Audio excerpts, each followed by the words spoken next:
뼈건강연구소 소장님으로 계십니다. 이 외에 또 많은 그 양력이 있으신데 간단하게 이렇게 소개하겠습니다. 이규현 박사님 모시겠습니다. 네, 여러분 반갑습니다. 제가 옷차림이 오늘 새벽에 비행기 타고 도착하는 바람에 이렇습니다. 내일은 넥타이 매고 할게요. 연세들을 많이 드셔서 아마 이 뼈 건강에 관련돼서는 아마 관심이 참 많으실 거예요. 오늘 이 뼈에 대해서 그리고 뼈의 가장 중요한 성분인 칼슘에 대해서 함께 한번 알기 쉽게 제가 설명을 해드릴게요. 아마 여기 계신 분들 중에 골다공증이신 분도 있으실 거고 또 골다공증 약을 드시고 계신 분도 있을 거고 또 모르시는 분도 있을 거고 자기가 어떤지도. 그러니까 요번에 제가 강의를 한 40분 정도 이렇게 천천히 할게요. 알아듣기 쉬우시게. 그런 다음에 제가 모든 분들한테 손목의 그 초음파를 이용해서 골 밀도를 측정을 해 드릴게요. 병원에서 하는 것하고 거의 5% 정도밖에 차이가 안 나요. 제가 검사한 것하고 병원에서 검사한 것하고 비교를 해 보셔도 돼요. 그러면 이제 시작하기 전에 한국에서 한 그 비디오가 있어요. 그 비디오를 잠시 한번 보고서부터 시작을 할게요. 칼슘 농도가 낮아지면 왜 마비 증상이 일어나는 것일까? 주위의 심장 근육을 이용해 칼슘이 실제 근육 운동에 어떤 역할을 하는지 확인했다. 주위의 심장에 칼슘이 함유되어 있는 용액을 주입해주자 심장이 계속 뛰는 것을 확인할 수 있다. 쥐 심장을요, 살아있는 쥐 심장을 빨리 떼어내서 아직 살아있거든요. 쥐 심장이. 거기에다가 칼슘이 들어있는 물을 이렇게 떨어뜨리는 거예요. 그랬더니 그래도 쥐의 심장이 벌컥 뛰는 거예요. 그런데 칼슘이 없을 때 한번 보자고요. 그러나 칼슘이 전혀 들어있지 않은 용액을 주입해주자 심장이 멈춰버렸다. 심장이 멈춰요. 몸의 심장은 단 1초도 쉬지 않고 끊임없이 수축 이완 운동을 해서 생명 활동을 유지한다. 이때 심장이 수축 이완 운동을 할 수 있게 촉매 역할을 하는 것이 칼슘이다. 혈액 속에 들어있는 칼슘이 심근육 세포로 들어가면 수축 작용이 일어나고 칼슘이 세포 밖으로 나가면 이완 작용을 한다. 만약 세포 속에 칼슘이 공급되지 않는다면 근육 운동은 더 이상 일어나지 않는다. 심장이 멈춰버리는 것이다. 칼슘이 없으면 심장이 멈춰져요. 그래서 칼슘이 너무너무 중요해서 뼈에다가 저장해 놓는 거예요. 그래서 우리가 필요할 때마다 뼈에 있는 칼슘을 빼다 쓰는 거죠. 너무 많이 빼다 쓰다 보면 뼈가 숭숭숭숭 구멍이 뚫리게 되어 있어요. 우리 일생에서 뼈는 총 5번이 바뀌어요. 엄마 뱃속에서부터 시작해서 7살 때쯤 되면 뼈가 완전히 다 새로운 뼈로 바뀌어요. 7살 때서부터 다시 14살 때까지 새로운 뼈들이 계속 생기는데 두 번째로 14살 때까지 바뀌는데 그게 35살까지 그렇게 해요. 그러니까 35살까지 정말 운동도 잘하고 음식도 골고루 섭취하고 그래야만 뼈가 튼튼할 수가 있어요. 그 이후에는 성장 호르몬이라는 것들이 없기 때문에 그 다음부터는 뼈가 생성되지가 않아요. 그래서 그때부터는 뼈에 있는 칼슘을 빼쓰기 시작해요. 35, 40서부터. 특히 여자분들은 폐경이 되면 급속도로 나빠지기 시작해요. 그래서 젊었을 때 건강을 지키지 않으면 나이 들어서 힘들어져요. 유럽에 있는 덴마크라는 나라가 있는데 그 나라에서 3만 명의 사람들을 조사를 했어요. 30년 동안 50대 때 뼈가 튼튼한 사람하고 뼈가 튼튼하지 않은 사람하고 평균 수명을 측정을 해봤더니 11년 6개월이 차이가 나는 거예요. 뼈가 강건하면 11년 6개월을 더 오래 사는 거예요. 뼈가 약하면 11년 6개월 수명이 더 단축되는 거죠. 뼈가 튼튼하면 뭐가 튼튼해요? 골수가 튼튼해요. 골수가 튼튼하면 백혈구, 적혈구, 면역 세포들을 아주 튼튼하게 만들어요. 그래서 무엇보다도 건강을 지키는 것은 뼈를 지키는 것이에요. 자, 이제 여기 계신 분들 중에 아침 저녁으로 손발이 저리고 차고 한 분들 계실 거예요. 심장이 불규칙적으로 뛰는 분도 계실 거예요. 아까 보셨죠? 칼슘이 적게 들어가게 되면 심장이 제대로 안 뛰어요. 그것을 부정맥이라고 해요. 칼슘만 제대로만 공급해주면 그 심장이 아주 잘 뛰어요. 그리고 손발에 쥐가 나고 손발이 찬 것도 마찬가지로 칼슘이 부족하면 그런 현상이 일어나요.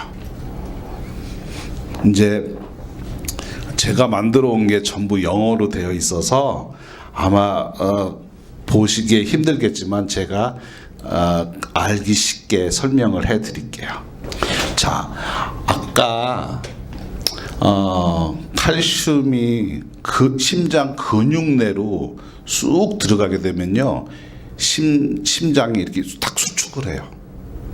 그리고 칼슘이 빠져나오면 심장이 이완이 돼요. 그거를 반복 운동하는 게 우리 심장 근육이에요.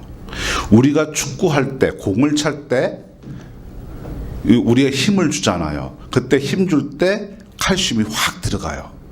그런데 뒤따라오는 칼슘이 부족하게 되면 쥐가 나요.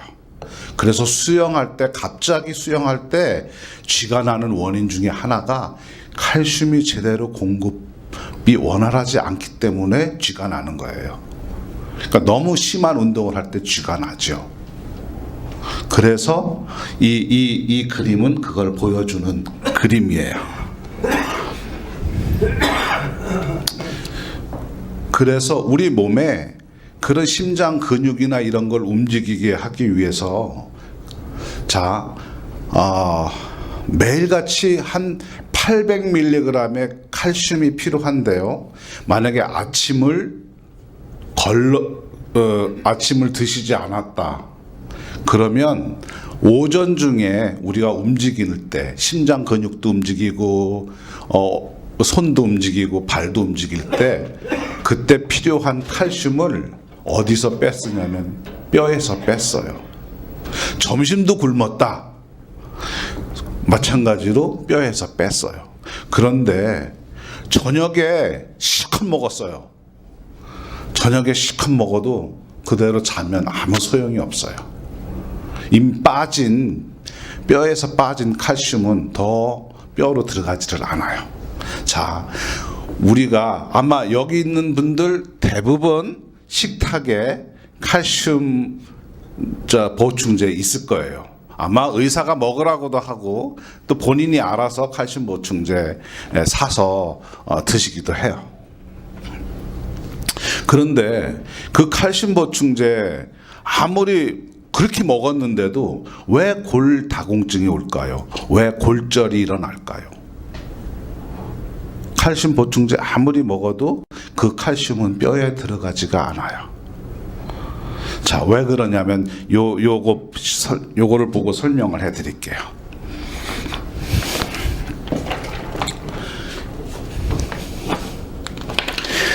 칼슘을 먹으면 이 칼슘은요, 영어로 기호가 CA라고 해요.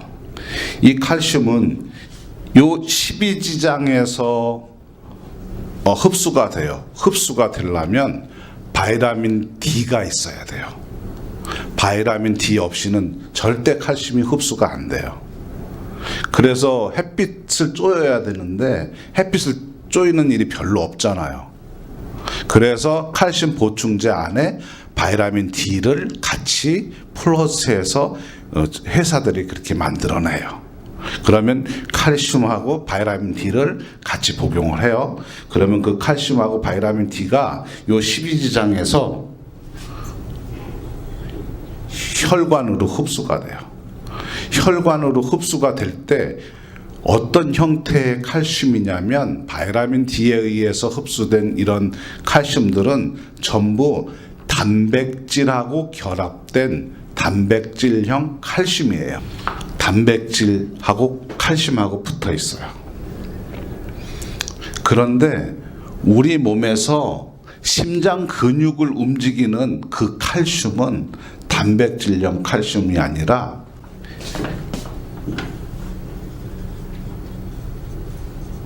이온 칼슘이에요. 이 단백질 칼슘이 이온 칼슘으로 되기 위해서는 운동을 하지 않으면 안 돼요. 열심히 운동을 해야 단백질이 하고 이 칼슘하고 끊어져요. 그래서 이 칼슘이 이온 칼슘이 돼요. 저는 몸무게가 한 82kg 돼요. 82kg 되면 제 몸에 있는 모든 피를 다 뽑잖아요. 그러면 4리터 정도 돼요. 4리터. 4리터 안에 제 피 4리터 안에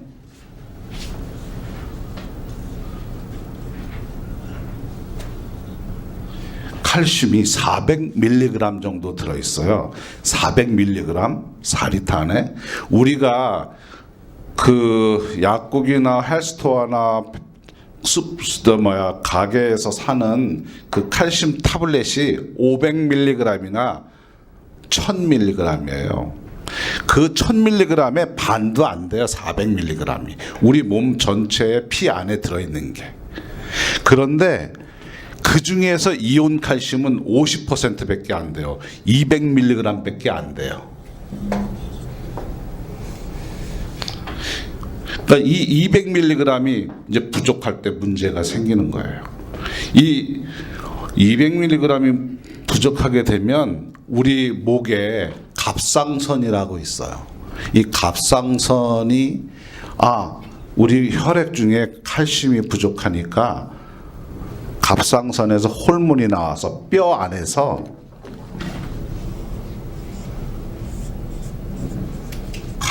칼슘을 빼내요. 그래서 항상 200mg을 유지시켜야 되는데 갑상선에 문제가 있으면요 뼈에서 칼슘을 못 빼내요.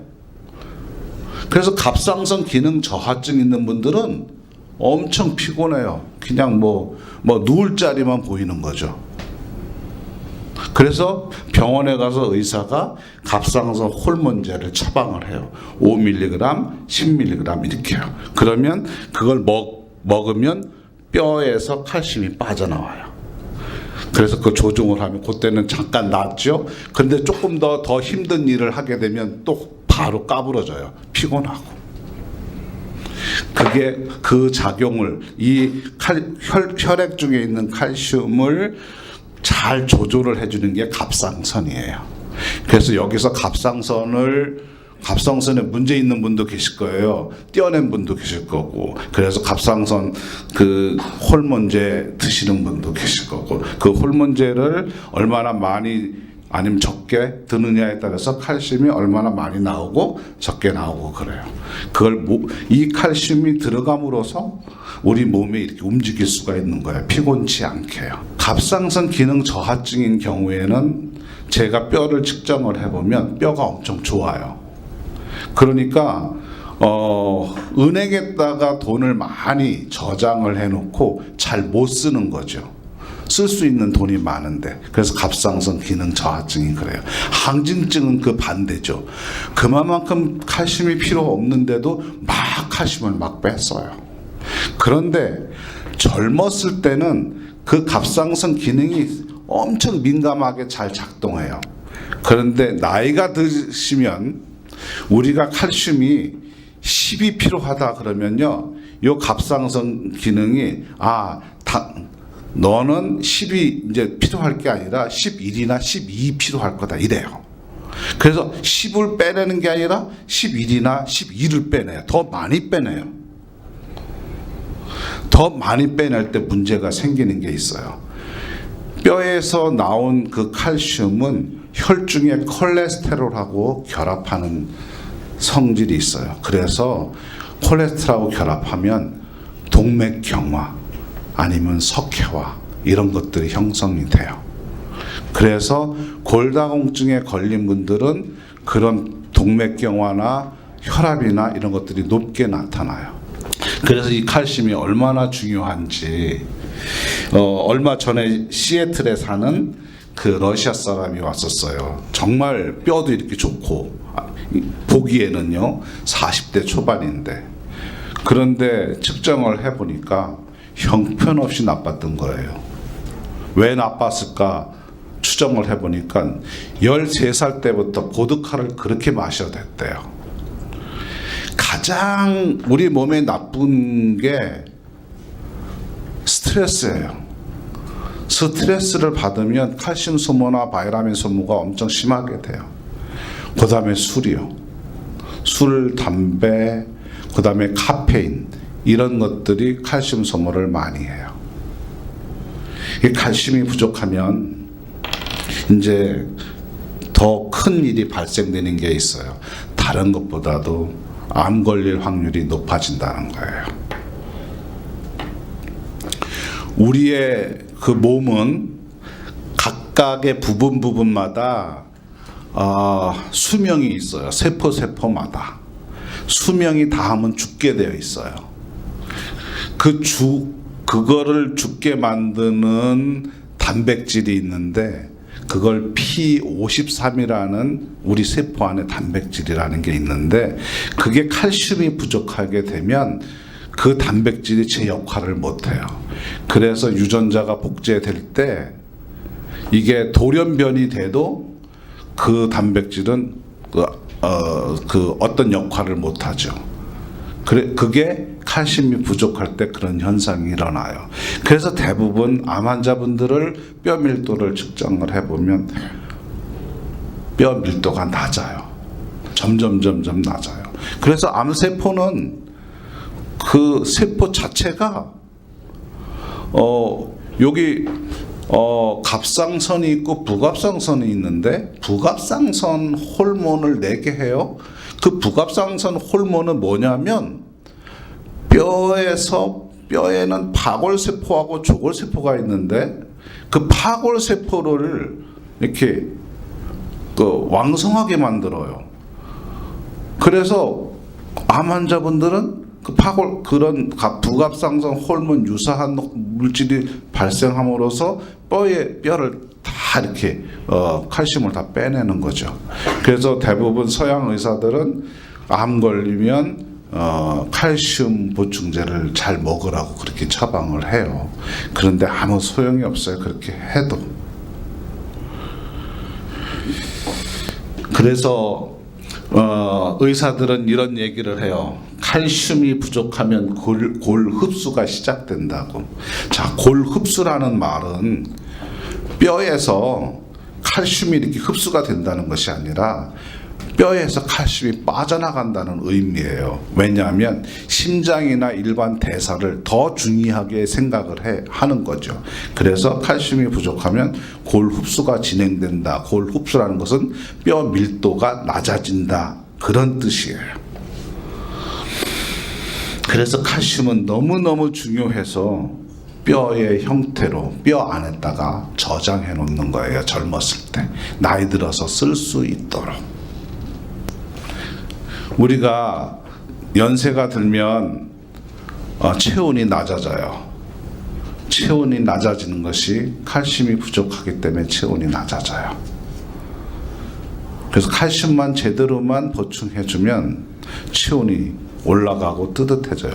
제가 암 환자분들한테 그런 칼슘을 제대로 보충을 하니까 체온이 올라가요. 암세포는 36도 이하에서만 왕성하게 활동하는데 체온만 올려주면 암세포도 더 이상 맥을 못 줘요. 그래서 이 칼슘이 너무 중요해서 창조주는 칼슘을 뼈에다가 저장해 놓는 거예요. 그래서 칼슘이 뼈에서 자꾸 빠져나가잖아요. 뇌에서 많이 빠져나가면 알츠하이머 치매의 원인이 돼요.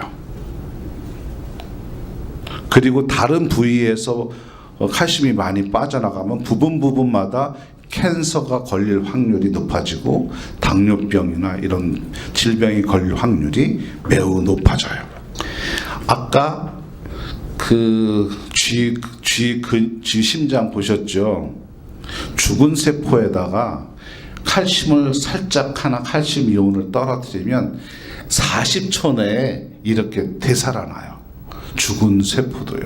완전히 죽은 세포를 얘기하는 게 아니고 잠시 죽었던 세포를 칼슘을 집어넣으면 이렇게 되살아나요. 1분 내에 되살아나요. 우리가 심정지 됐거나 왜 그 지하철이나 이런 데서 왜 갑자기 쓰러져서 호흡이 멈추고 심장이 멈춘 분들을 쿠션을 가해서 충격을 가하잖아요. 충격을 가할 때 칼슘이 나와요. 그 마사지 할 때, 뼈를 마사지 할 때 칼슘이 나와요. 그래서 그 칼슘이 혈중의 칼슘 레벨을 올림으로써 다시 심장을 뛰게끔 만들 수 있다는 거죠. 아마 며느님 보신 분들, 손자 보신 분들 많으실 거예요. 한국이나 서양에도 마찬가지예요. 7명 어린아이 태아 중에 1명이 장애를 가졌어요. 엄청 심각해요. 그 장애아 중에 완전히 평생 장애로 될 아이는 그렇게 그 1명이 만약에 10명이라면 완전히 장애로 가질 아이들이 물론 절반 정도는 회복을 해요. 절반 정도는 회복을 못해서 평생 장애로 갖게 돼요. 지금 현재 한국에서는 100명의 신생아가 태어나면 49%가 칼슘 결핍증이에요. 칼슘이 결핍되면 제일 먼저 생기는 일이 뭐냐면요. 자폐아가 생겨요. 그 전에는 다운 증후군도 생겨요. 유전자 문제로. 그러니까 엄마 뱃속에서 제대로 칼슘 공급이 제대로 원활하지 않으면 아이 두뇌에 문제가 생긴다는 거죠. 자폐아는 우리가 보통 우울증이라고 그러잖아요. 자폐도 비슷해요. 우울증이면 말하기 싫어요. 혼자 있고 싶어요. 자폐아들도 그래요. 혼자 있고 싶고 말이 없어요. 뇌에서 생성되는 호르몬이 있는데 도파민과 세로토닌이에요. 도파민은 작아지고 세로토닌이 많아지면 엄청 우울해져요. 순식간에 우울해져요. 여기에다가 도파민 주사를 하면 바로 괜찮아져요. 그 조절하는 거, 신경 조절 같은 것들을 하는 게 칼슘이에요. 그래서 칼슘만 잘 공급해주면 태아도 정상화 다 나타나요. 아시겠지만 아실라나?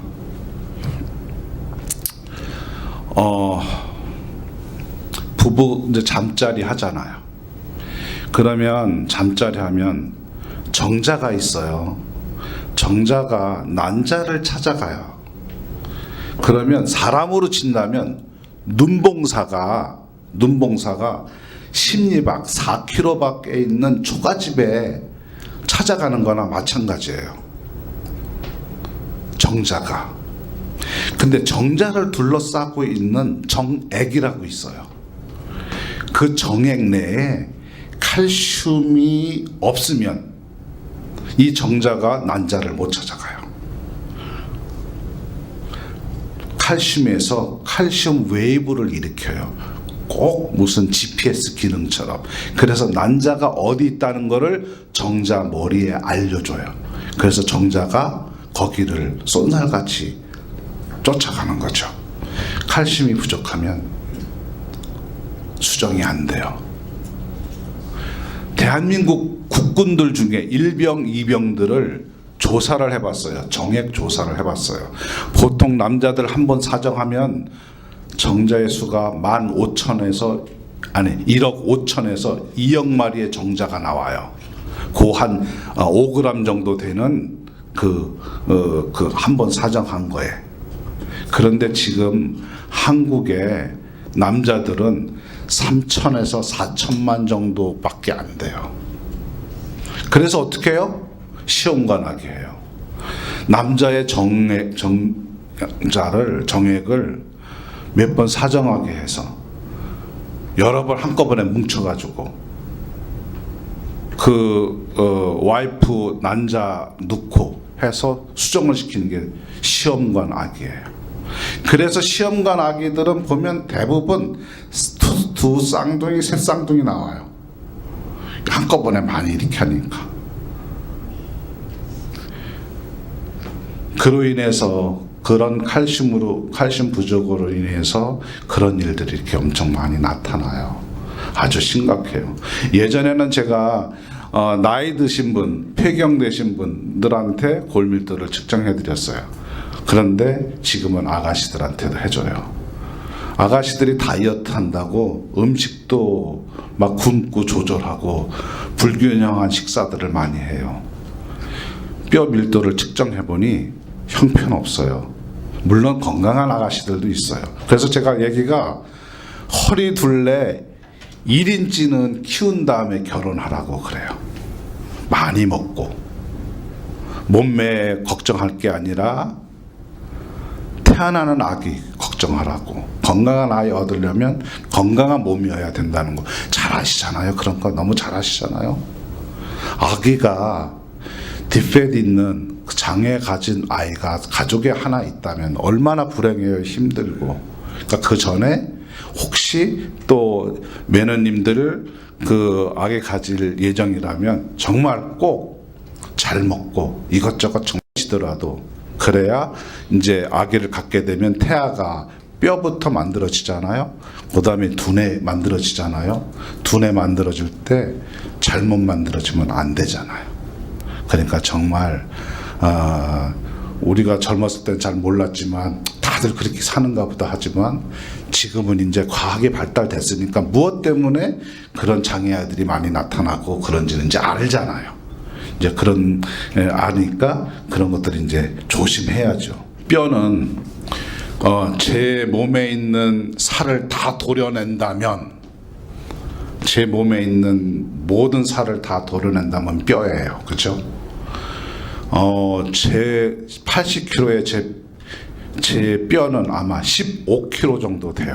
뼈를 다 발라낸다면 그러면 15kg 정도 되는데 그 중에서 칼슘은 10%예요. 한 1.5kg 정도 돼요. 대부분 모든 칼슘은 뼈에 저장되어 있어요. 그런데 만약에 뼈 밀도가 30%가 없어졌다. 의사가 이제 병원에 가서 진찰하잖아요. 그래서 엑스레이도 이제 뼈 밀도 측정하잖아요. 그러면 T 스쿼어라고 그래요. 의사가 이제 T 스쿼어라고 그래요. T 스쿼어가 -3입니다. 이러면 뼈가 30%가 없어진 거예요. 젊었을 때에 비해서. 그러면 뼈가 저 같은 경우 30% 없어졌으면 15kg 있던 뼈가 10kg밖에 안 된 거예요. 구멍이 펑펑펑펑펑펑 뚫린 거죠. 그걸 의사들은 뭐라고 그러느냐면 골다공증입니다 그래요. 그러면 어떻게 해요? 골다공증이면 의사들은 그 골다공증 약 먹으라고 그래요. 지금까지 골다공증 약은 몇 가지가 나와 있는데 그중 대부분은 일주일에 한 번 먹는 거 있어요. 그리고 한 달에 한 번 먹는 거, 6개월에 한 번 주사하는 거 있어요. 여기 있는 분도 한 일주일에 하나 먹는 거 드실지 모르겠어요. 그 약은 화학 용어로 비스포스포네이트라고 하는데 뼈를 코팅하는 거예요. 칼슘이 더 이상 빠져나가지 못하도록. 자, 연세 드신 분, 70 넘고 80 되신 분, 만약에 대퇴부에 프랙처가 돼서 병원에 입원하면 1년 내에 돌아가실 확률이 70에서 80%예요. 저 같은 경우도 열흘만 침대에 누워 봐요. 환자 되죠. 저도 일주일만 이렇게 누워 있어 봐요. 환자 돼요. 그런데 한 달, 두 달 이제 부러졌으니까 움직이지도 못하니까, 그러니까 등창도 생기죠, 욕창 생기죠. 그러면 소화도 잘 안 되죠. 모든 기능이 다 나빠져요. 70에서 80% 1년 내 사망을 해요. 여자보다 남자가 더 사망률이 높아요. 여자 할머니들도 마찬가지로 거의 많이 사망을 하세요. 아마 주위에서 막 그런 거 많이 보셨을 거예요. 할머니들이 너싱홈에 높은 침대에 안 주무시잖아요. 그냥 매트리스만 이렇게 밑에다가 놓고 방에 놓고 그래 주무세요. 그런데 매트리스 위에서 궁둥이를 이렇게 턱 밑으로 바닥으로 이렇게 떨어졌는데도 불구하고 폭 깨져버렸어요. 그런 분들 참 많아요. 기침했는데 등에 있는 척추뼈가 나간 분들도 있어요. 워낙 속이 다 벼 있어서요. 수수깡처럼 벼 있어서요. 그래서 이 캐나다에서 1년에 40억 불을 지출해요. 프랙처, 골절로 인한 비용으로요. 그러니까 마지막에 사망하실 때 그 의료비를 다 쓰고 가시는 거예요. 물론 수술비는 한 10,000불에서 15,000불밖에 안 들어요. 그런데 옆에 이제 이렇게 도와주는 분들 인건비다 뭐 이거다 해가지고 1년 내 사용하는 그 금액이 6만 불, 7만 불씩 들어요. 그러니까 캐나다 정부에서 1년에 40억 불을 써요. 미국은 400억 불 써요. 한국은 1조 2천억 원을 써요. 그런데 지금 2013년 기준인데요. 그게 점점 많아지는 거죠. 왜냐하면 연세들은 노인분들이 많아지니까. 그러면 의사들이 뼈를 코팅하는 것 같으면 뼈 밀도도 올리지 못하고 이거 뭐하러 먹냐 그러잖아요. 근데 의사로서도 어쩔 수가 없어요. 들 빠져나가게 만들어야 되니까. 골절돼서 사망하는 것보다 그래도 들 빠져나가게 만들어야 되니까. 그래서 의사들이 처방을 그렇게 하는 거예요. 근데 그런 약들이 또 부작용들이 또 있어요. 소화도 안 되고 식도암을 일으킬 수 있는 그런 그 부작용도 있고 뼈암을 일으키는 부작용도 있고 그래요. 그래서 신중하게 그런 약들도 처방받아야 된다는 거죠. 대부분 운동을 하는 게 뼈한테는 제일 좋아요. 걷기 운동이든 뭐 운동하는 게 제일 좋아요. 그런데 대부분 노인분들은 그냥 걷기만 해요. 그런데 걷기만 하다 보면 뼈는 세로뼈가 있고 가로뼈가 있어요. 세로뼈가 있고 가로뼈가 있어요. 걷기만 하다 보니까 가로뼈가 다 없어져요. 세로뼈만 있어요. 노인분들이. 그래서 슬쩍 삐끄덕하면서 넘어지거나 비틀치면 바로 부러지는 거예요. 가로뼈가 없어서. 그래서 노인분들한테는 그냥 걷기보다 스포츠 댄스 같은 거 있잖아요. 이렇게 옆으로 좌우로 흔들고 하는 그런 운동이 더 좋아요. 걷기만 하는 것보다. 뼈에 좋다고 사골국을 먹어요. 그렇죠? 멸치도 먹고. 사골국이다 멸치다 이거는 동물성이에요. 멸치 한 바가지를 먹어도 뼈 밀도를 높일 수가 없어요. 황소 한 마리를 다 잡아먹어도 황소의 뼈를 다 고아 먹어도 뼈가 숭숭 뚫리도록 펄펄 끓여가지고 다 구워 먹어도 뼈 밀도를 올릴 수가 없어요. 만약에 뼈 밀도를 황소 한 마리 가지고 올릴 수만 있다면 황소 한 마리인들 돈 있는 사람들은 못 잡아먹겠어요? 그런데 여태까지 뼈 밀도를 올릴 수가 없었어요. 그저 위안 삼아 그 사골국을 먹고 멸치를 먹고 그렇죠. 자, 멸치를 보세요. 멸치 안에는 뼈 있지만 겉에는 단백질이에요. 그 동물성 단백질을 소화해내기 위해서는 칼슘이 필요해요. 동물성 단백질은 소화되면 산성이 돼요. 그 산성을 알칼리화 시키려면 칼슘이 필요해요. 오히려 칼슘을 더 소모시켜요. 그래서 서양 사람들이 우유, 치즈 이런 걸 먹는 사람들이 오히려 뼈가 더 안 좋고 골절이 더 동양 사람보다 있는 이유가 그 때문이에요. 서양 사람들이 처음에는 뼈대가 크고 해서 뼈가 좋을 줄 알죠. 천만에 만만해요. 속은 폈어요. 오히려 가느다란 그런 동양 사람들의 뼈가 오히려 더 튼튼해요. 그리고 또 한 가지는 여자분들이 출산하잖아요. 여자분들이 출산할 첫 애를 낳으면 그 다음부터 뼈가 엄청나게 뼈 밀도가 높아져요. 다음 아이를 출산하기 위해서 우리 몸이 그렇게 돼요. 그래서 출산한 여자하고 출산하지 않은 여자하고 뼈 밀도를 측정을 해보면 출산한 여자분이 더 뼈 밀도가 좋아요. 그래서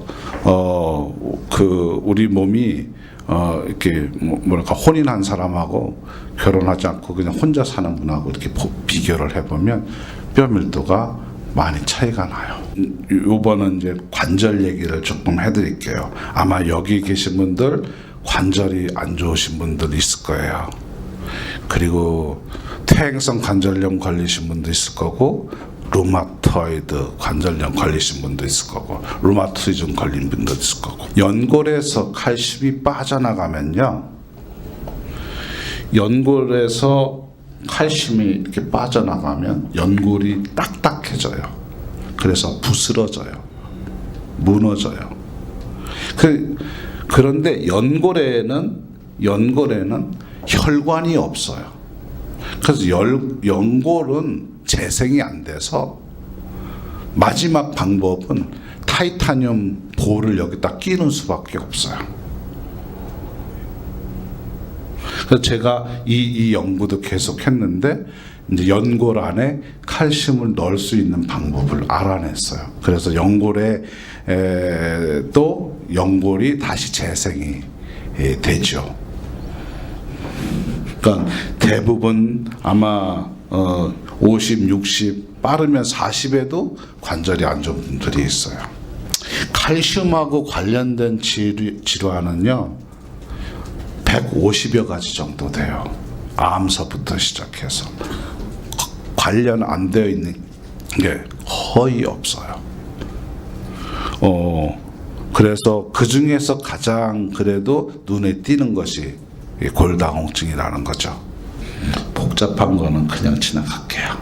요거는 참고로 어린아이들은 우유나 치즈나 이런 걸 먹으면 60%는 칼슘을 흡수해서 뼈를 만들어요. 근데 60대, 70대 되시면 확 떨어지죠.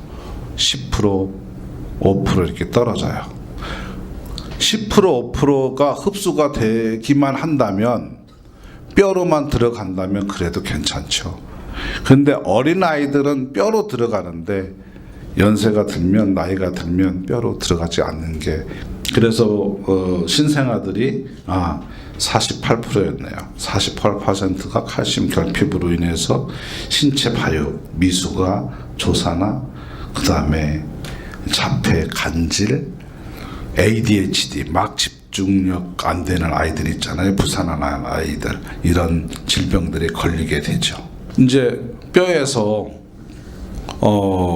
칼슘이 부족하면 뼈에서 칼슘이 나오잖아요. 근데 우리 뼈는 칼슘만으로 되어 있는 게 아니라 인이 있어요. 그래서 우리 뼈는 인회석이라고 하는데, 가끔 예전에 아마 들어보셨을지 모르겠어요. 공동묘지에 푸르스름한 불 나는 거. 뼈가 공기 중에, 비 올 때 공기 중에 노출이 되면 그 뼈에 있는 인이 산화되면서 그 연한 불꽃이 일어나요. 그게 인이에요. 그래서 우리 몸에 있는 이 뼈는 인하고 칼슘하고 결합되어 있는 거예요. 그런데 칼슘이 빠져나올 때 인도 같이 빠져나와요. 인이 빠져나오면 무슨 현상이 일어나느냐면요, 인은 바이러스의 먹이에요. 우리가 추우면 등골이 오싹하잖아요. 이렇게 하잖아요. 그때 체온을 올리려고 칼슘이 빠져나와요. 그래서 체온을 올리려고 하는데 인도 같이 빠져나와요. 인이 같이 빠져나오면 우리 몸 안에 들어와 있던 바이러스가, 인플루엔자가 그 인을 먹고서 확 번식을 해요. 그게 감기예요. 그래서 칼슘만 제대로만 공급해주면 감기 안 걸려요. 그래서 1년에 한두 번 감기 잘 안 걸리는 분도 있어요. 감기를 아주 달아놓고 걸리는 사람들도 있고. 감기 잘 안 걸리는 분은 이 갑상선 기능이 아주 좋은 분들이에요. 빨리빨리 칼슘 레벨을 맞춰주니까. 감기 잘 걸리는 분들은 뼈에서 자꾸 칼슘이 빠져나가니까 인이 많아지니까 그 바이러스가 번식하는 거예요. 그런데 또 억울한 일이 있어요. 칼슘 빠져나오는 것도 억울한데 인이 같이 빠져나오니까 여기 보세요. 칼슘의 양 곱하기 인의 양.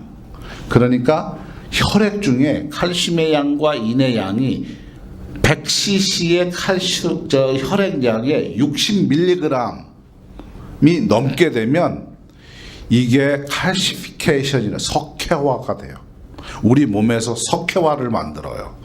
그래서 동맥에 석회화가 되면 동맥경화, 심장에 석회화가 되면 심장마비, 그리고 근육 내에 석회화되는, 아마 여기 분들도 이거 50견인 것 같은데 이런 분들이 있을 거예요. 사진 찍어보면 석회가 나타나요.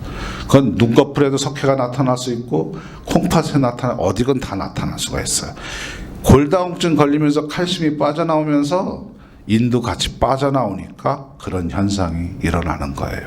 그러니까 나이 들면 들수록 점점 그냥 막 안 좋은 일들이 계속 생기게 되는 거죠. 운동할 때 칼슘 소모를 많이 해요. 그렇지만 운동할 때 칼슘 소모는 다시 재보충이 돼요. 사우나에서 땀을 다 빼잖아요. 한 2시간 빼잖아요. 그럼 칼슘 보통 시간당 200에서 300ml가 빠져나가요. 한 2시간 빼면 하루 소모될 거 다 빠져나가요. 땀으로 그냥. 그래서 사우나 자주 하시면 나른한 게 고뇌해서 나른할 수도 있는 거지만 칼슘 다 빠져나가니까 아이고 힘들다 그러고선 몸이 나른해지는 거예요. 그래서 사우나 자주 하는 거는 좋지 않고 운동해서 땀을 빼는 것이 제일 베스트 웨이예요. 그래서 그 30분에서 40분 걷기 운동을 조금 빠르게 하면 이마에 땀이 촉촉하게 젖어요. 그렇게 그거보다도 땀이 젖을 때 거기보다도 한 10분 15분 더 하세요. 그러면 건강에도 좋고 또 뼈 밀도를 지키는 데도 좋아요. 그 뼈에 암이 걸리면 뼈가 저렇게 돼요. 저렇게 된 뼈가 부서지면 병원에서 손을 쓸 수가 없어요. 볼트를 박을 데가 없어요. 아마 여러분들 중에 치과 다니시는 분들 계실 거예요. 치과에 임플란트를 하려면 이 밑에 뼈가 좋아야 뭐 이게 박지요. 근데 치과 의사들은 무작배기로 박으려고 해요. 6개월에서 1년은 괜찮아요. 그런데 이런 상태에서 임플란트 해봐야 무슨 소용이 있어요.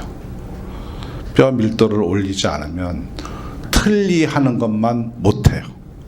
오히려 틀리하시는 것이 나아요. 뼈가 이럴 경우에는.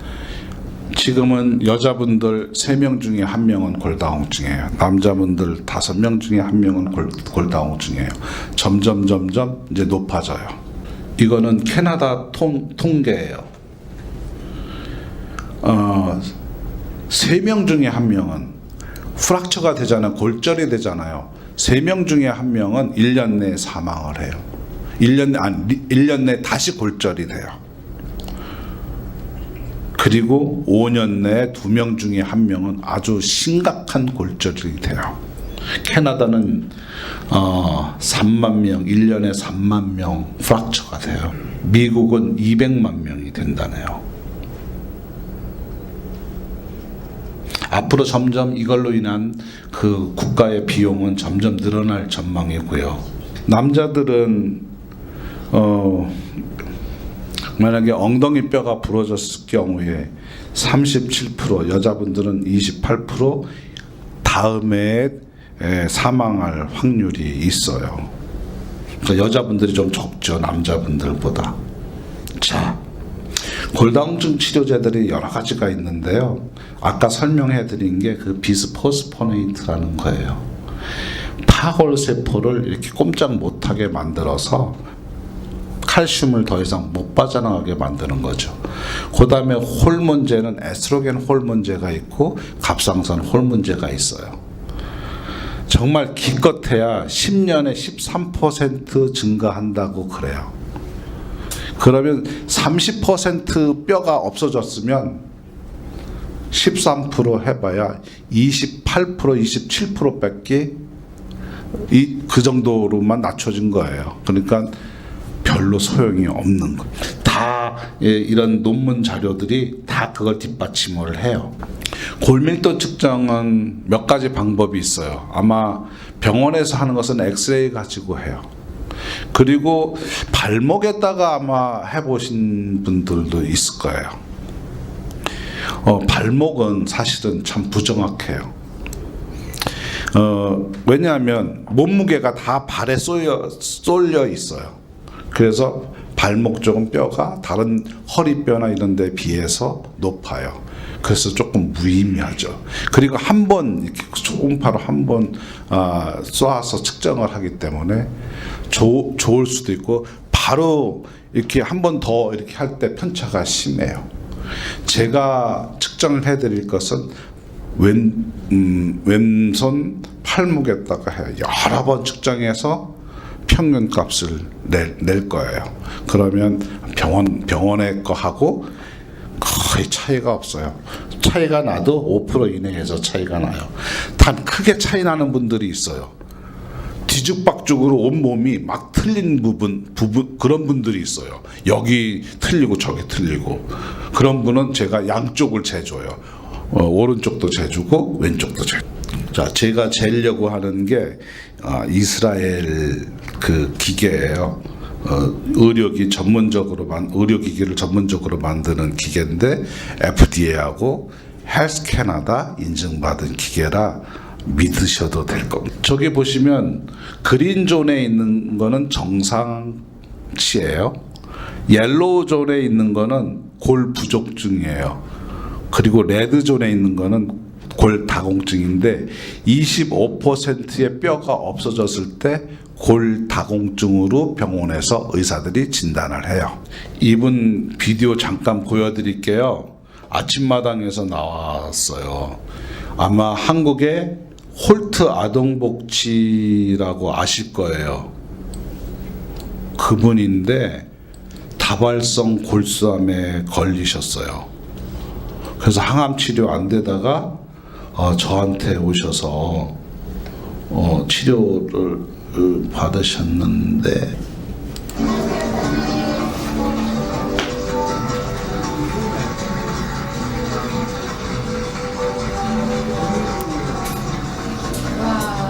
정말? 여사님 한복이 새색시 같으세요. 앉으십시오. 어리시네요. 학부 몇 번 나가고 계세요? 20개. 집에서 다 입어쓰는 건 아니고. 예. 이거 새로 맞추었어요. 제가 8승이라고. 우리 일산 센터에서는 자라나고 졸업했던 사람들이 해수원생들 자기네 회가 있어요. 저를 8승까지 해요. 8가지 닦았어요. 그러셨군요. 근데 팔순이라는 게 믿겨지지 않을 만큼 늘 아이들과 함께 있으셔서 그런지 정말 피부도 너무 뽀얗시고요. 네. 인상 참 좋으시죠. 네. 항상 좋은 생각을 하고 좋은 일을 갖고 좋은 마음을 갖고 좋은 일을 하시기 때문인 것 같습니다. 건강은 괜찮으세요? 아이고, 2년 전에 골수암에 걸렸어서 그래서는 치료받았는데 한 1년 전부터 어떤 캘슘이라는 약 마시는 약 생겨서 지난번 피검사 거의 정상적으로 나왔으니까 많이 회복됐어요. 다행입니다. 이분은 다발성 골수암이었어요. 그러니까 뼈에 암이 생긴 거죠. 그래서 백혈구 수치들이 엄청 낮아졌어요. 그래서 칼슘의 레벨을 올려주니까 암이 없어진 거예요. 정말 간단해요. 항암제는 암세포를 죽이는 거지만요. 이 별것 아닌 우리 뼈 안에 들어있는 이거 별것 아니라고 생각하는 이 칼슘이 그런 어마어마한 작용을 해서 그 다발성 골수암 몇 년 돌아가실 분이었었어요. 이분은 마지막에 키모 다 하시고 다 전혀 이제 키모가 안 듣는다고 그러고서 저한테 오셨었어요. 키모를 하니까 신장 기능이 90%가 없어졌었어요.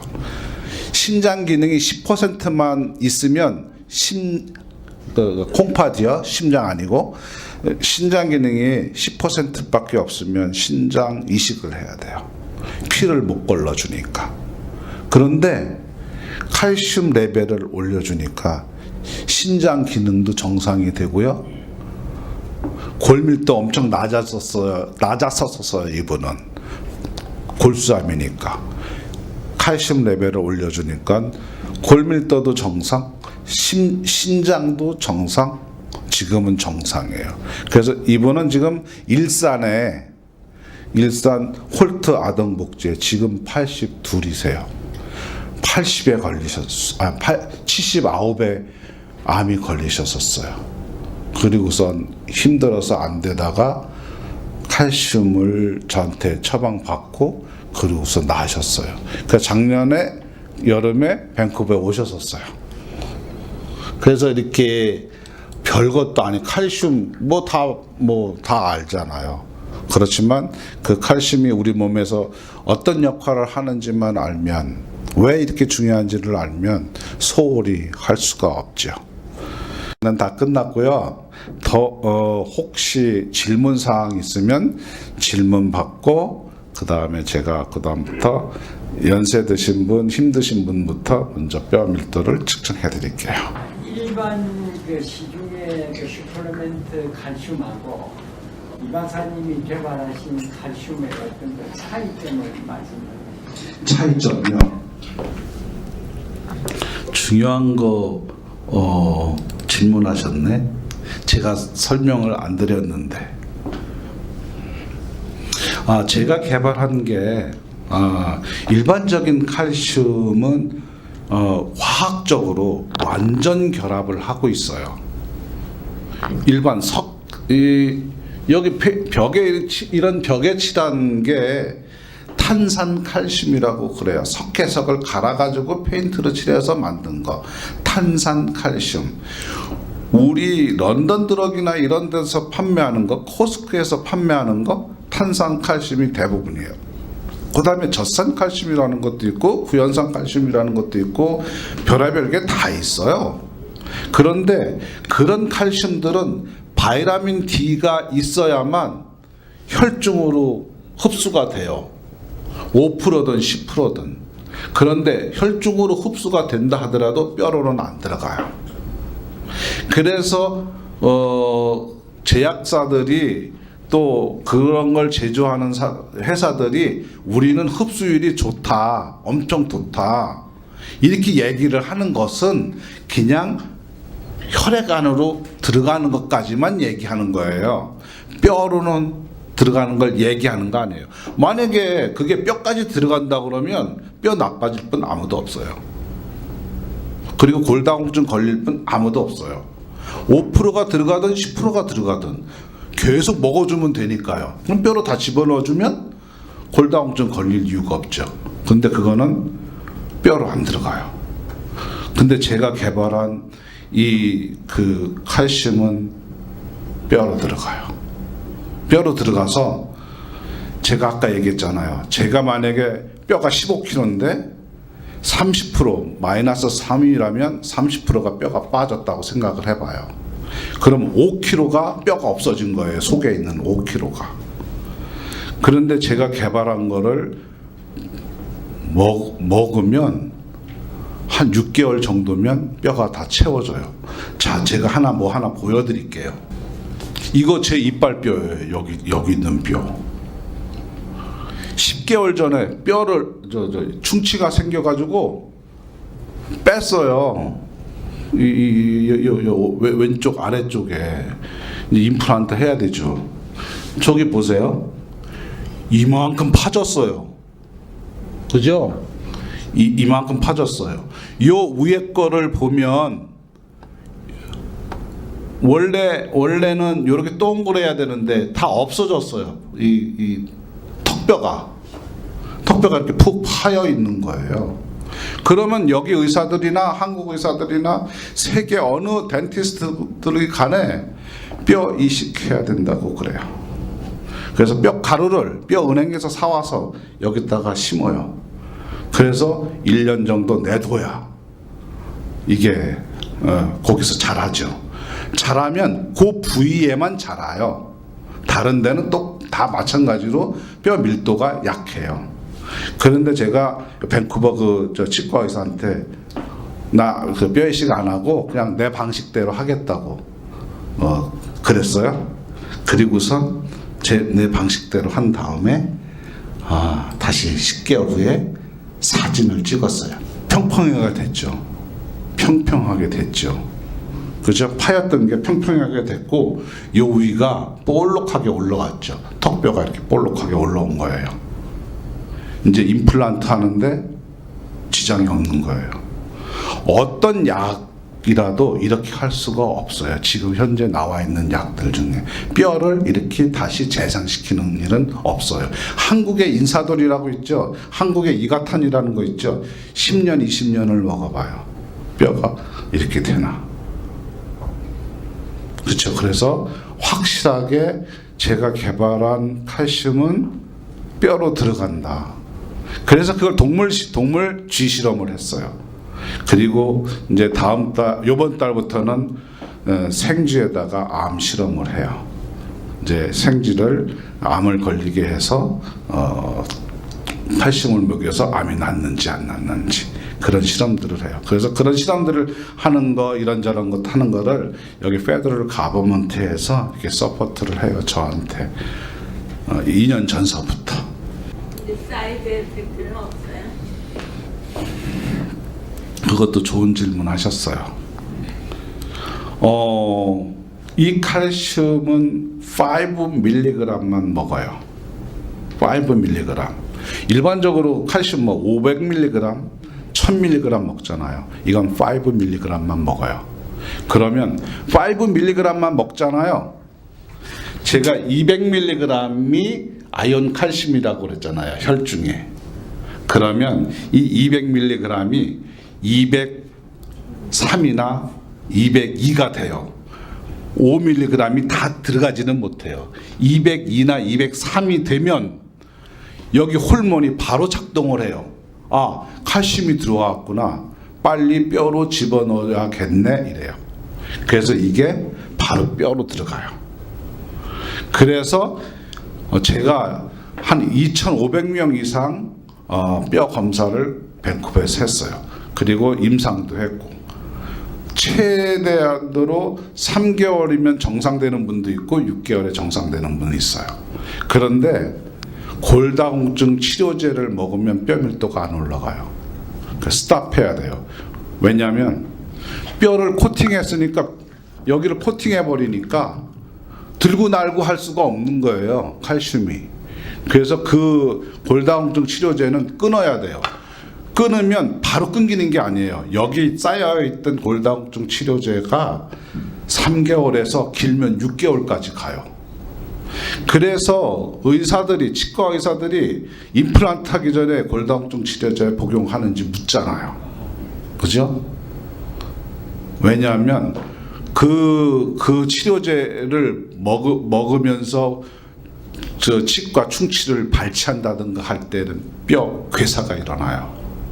그러니까 겉은 코팅됐고 속은 곱는 거죠. 그래서 뼈가 괴사가 돼요.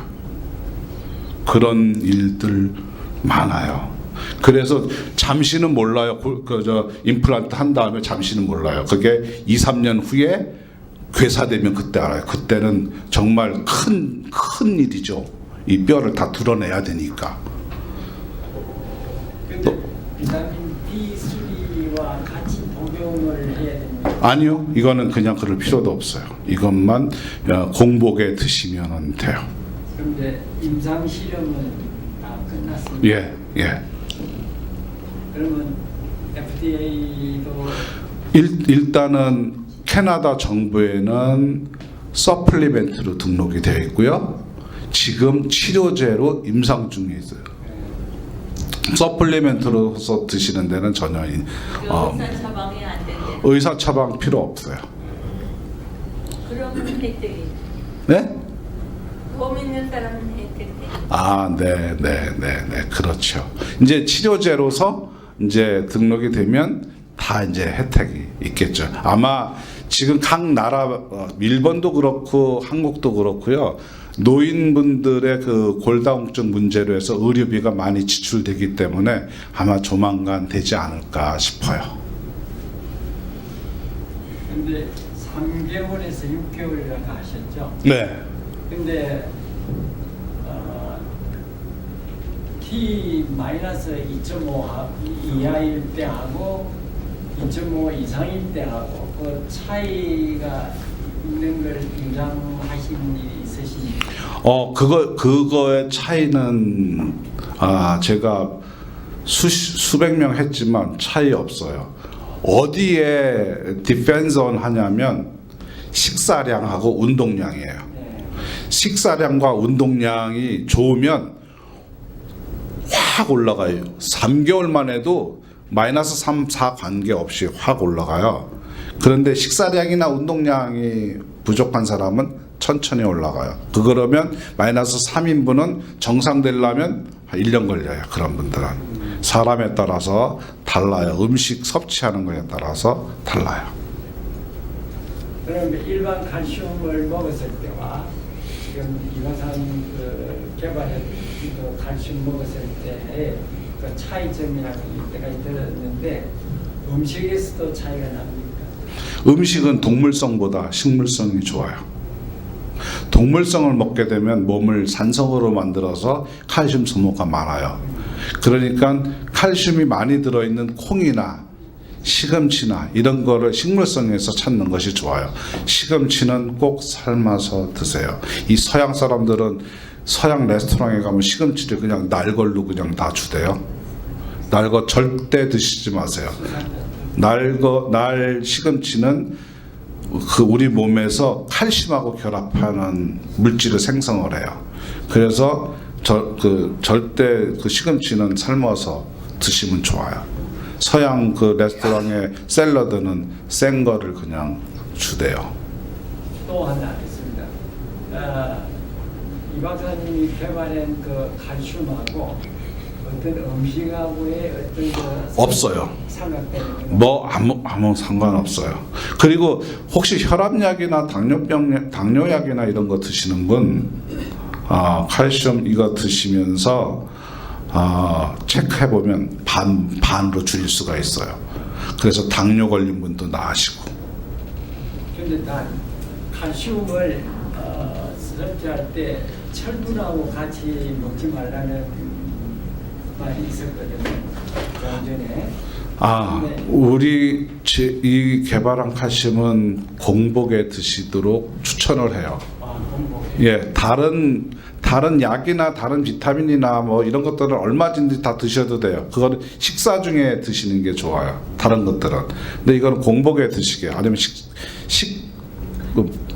식사하시기 한 30분 전에 드시든가. 그럼 스토마크 트러블은 없습니까? 없어요. 다른 것들은 막 그 스토마크 트러블 있잖아요. 더부룩하고 소화도 안 되고 막 변비도 일으키기도 하고 뭐 그렇죠.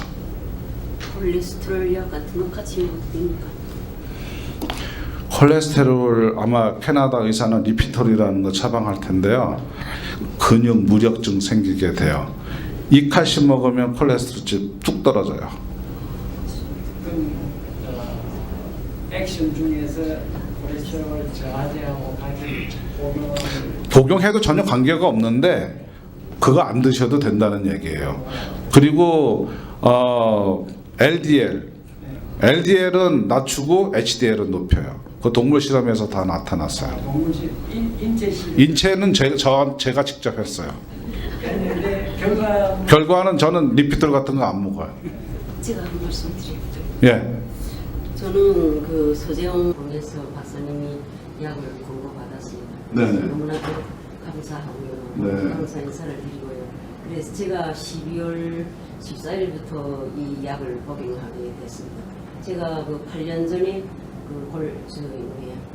대행성 관절염으로 해서 많이 고생했습니다. 그래서 고생하다가 소재원 사장님이 이 약을 한번 드셔보라고 해서 박사님께서 연구하시고 우리가 데뷔라고 해서 그거 12월 14일부터 들었는데 두 병 드니까 자꾸 아프지 않던 그 관절들이 막 아파나고 막 그렇게 통증이 옵니다. 그래서 그 통증이 오는가 동시 한 4병 정도 먹으니까 완화됐다가 다시 재생하고 이렇게 합니다. 그런데 저한테 이 골반이 아프면서 이 허리 통증이 많이 생기는데 6병 먹고 나니까 그 통증이 멎어지고 그런데 지금은 이 딱 인쪽 무릎이 딱 맞히는 거에 지금 그 전에 인쪽 무릎이 딱 아파서 그래서 대행성 관절염으로 하는데 지금까지는 통증은 거의